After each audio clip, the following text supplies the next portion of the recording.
একটা পাখির পেটের ভেতরে কোনো দানা পানি নাই, কিন্তু আল্লাহর উপর তাওয়াক্কুল করে পাখিগুলো যখন বের হয়ে যায়, বিকেল বেলা পেট ভর্তি করে, উদর ভর্তি করে, আবার পাখির নিরে পাখিগুলোরে ফিরিয়ে দেয় কে? পাখিগুলো কি আমাদের মতো খাবার জমা করে রাখতে পারে?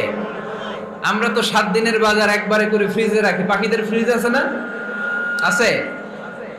আমাদের অতিরিক্ত টাকা হলে আমরা ব্যাংকে ব্যালেন্স করে রাখতে পারি, অ্যাকাউন্ট করে রাখতে পারি। পাখিরাও তো অ্যাকাউন্ট করে রাখে না? না, প্রতিদিন না খেয়ে বের হয়। কালকে ওই পাখিটা কি খাবে, কোন জায়গা থেকে তার রিজিকের ব্যবস্থা হবে, আল্লাহ ছাড়া কেউ জানে। এটার নাম তাওয়াক্কুল। এটার নাম কি? আমাদের সাধ্যের, আমাদের ক্যাপাসিটি, আমাদের ক্যাপাবিলিটির সবটুকু করে আমরা তাওয়াক্কুল করি একজনের উপর। চিল্লায় বলেন, তিনি কে?